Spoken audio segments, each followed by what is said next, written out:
Joining me now from the CFDC is the project manager of the Portlands project, Simon McLinden. Welcome to the show, Simon. Hey Gabe, thanks for having me on. All right, so many people in our community have been following the acquisition of the harbour lands and the joint partnership between the City of Cornwall and Akwesasne. You've been appointed, as I alluded to, as project manager. So let's start at the very beginning, maybe talk about how the CFDC got involved and what your role will be. Yeah, so we operate a project called the Cross-Border Partnership Program here at the CFDC.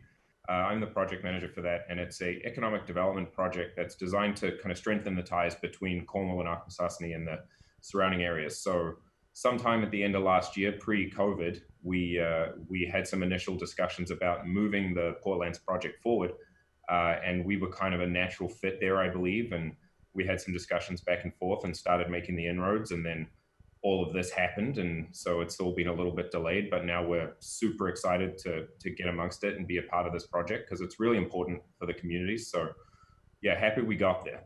Absolutely, and we see we have that lovely map behind you. So maybe you could tell us a little bit, for those who maybe aren't familiar, a little bit more about those lands in particular. Yeah, so as you can see from behind me, I'm not sure how clear that picture is, but so the Portlands is a jointly owned project, jointly owned parcel of land. It's about 16 acres. Consists of, there's a warehousing unit down there. There's a deep water port, which still operates, and it actually generates revenue for both communities as it currently exists.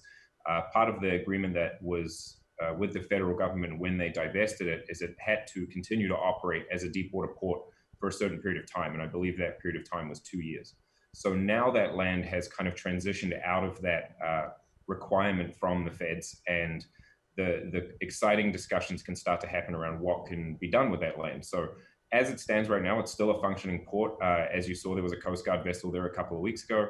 There's some tankers that come in and unload and reload stock, and the tall ships and different tourism vessels can still use it.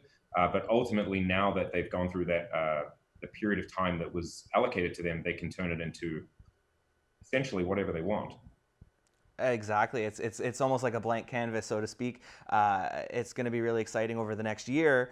You've been tasked with a 4-phase project, so maybe you can explain maybe how that project's going to roll out, and maybe we could start with phase 1. Yeah, so our role in the project is particularly with phase 1. So it's important to kind of go back a little bit, I think. So when the co-owners agreement was signed back in 2016, since then we've had a couple of election changes and things to that effect, and new governments and new policies and procedures put in place. So what was kind of really lacking in that department was the administrative assistance to actually start getting the project to where both communities wanted it to go in the direction they needed. So we're doing a phase 4 project, that's going to roll out over the next, we're on a renewable 12-month term.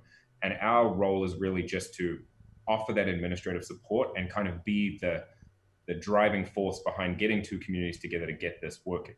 So phase 1 for us is heavily on the administrative side. So we are doing a lot of homework into the old documents. There's a mountain this big that I have on the desk behind me of, all of the federal government documents that were signed, all of the documents that were signed between the two communities when this monumental thing took place a couple of years ago. So phase 1 is really a detailed State of the Union to present back to the communities and say, okay, here's where we are. Here's the steps that need to be taken to get both communities on the same page to working towards it. A little bit of cultural sensitivity and training especially for the City of Cornwall, because there's some, although we're right across the river, we're two very different communities, and we're incredibly fortunate that we have this parcel of land that's owned by the two, and it's a really unique circumstance in Canada. But, we've got to make sure that everybody's moving forward with their best feet. So we're going to help administer that training or go out and outsource that training and get the communities up to speed as best as possible.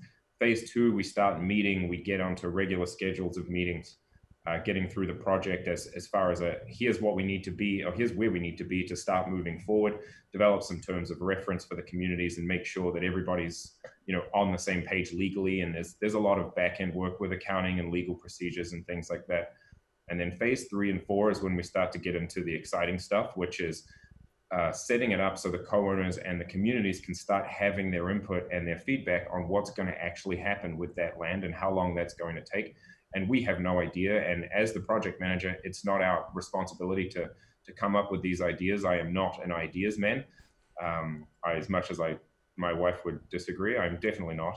And the communities ultimately get to have that say. So phase 4, particularly when we get into the community consultations, is we're going to go do 3 meetings in Cornwall, 3 meetings in different areas of Akwesasne, pending we're allowed to travel over there. And if not, we'll have to find some creative people to do that on our behalf. A couple of online surveys, and then a bilingual seminar in Cornwall, obviously, given a Francophone community. So we really want to get the community's feedback, and the community will have the ability to say, this is what we want to see happen down there. And that's going to be a huge determining factor on how the co-owners move forward. And that's certainly one of the most exciting aspects, is the fact that both communities will have a say in the future. And we know that it's going to be, the possibilities are really open for that. We know that it's not going to be industrial. That's maybe the one thing that was kind of left off the table, is that there's a lot of opportunity in terms of tourism and commercial aspects. So maybe you could talk a little bit about what the possibilities are for this land.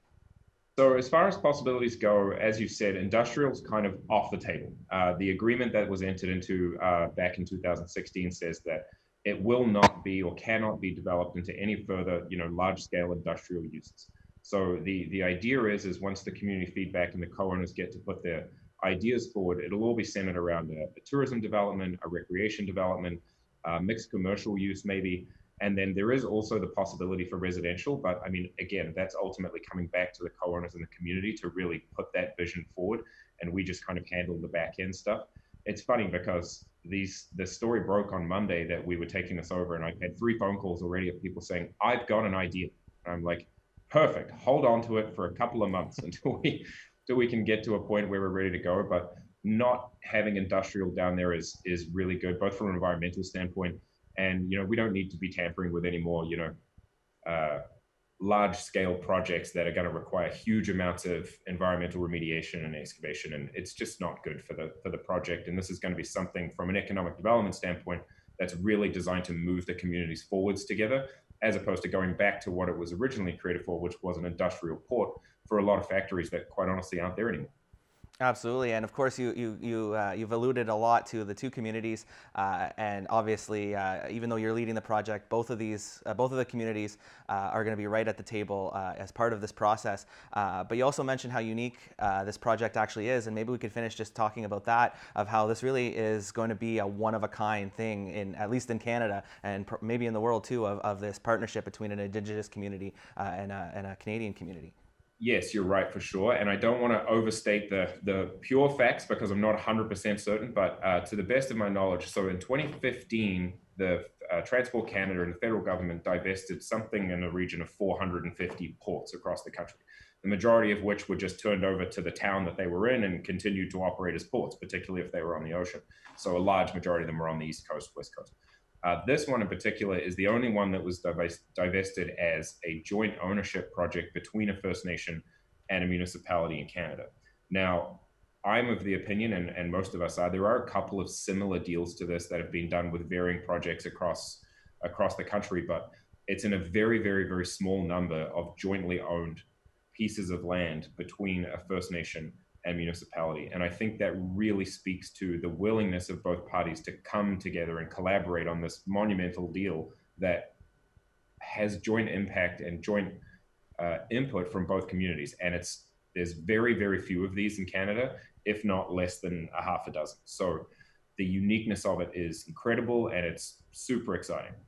Absolutely, and excitement is definitely the word, both for that reason, and as I alluded to, just the blank slate and opportunities that we have to really create this unique possibilities on those lands. And I want to thank you, Simon, for joining me and for all your hard work on this project. And I wish you the best of luck as phase 1 begins. And we'll certainly keep an eye out all the way up to phase 4, when the communities will have their say to really shape the future of this land. Great. Thanks so much for having me on, Gabe. Really appreciate it. Super exciting to have good news in a world full of not so good news these days. Absolutely. Thank you, Simon. Great. Thank you.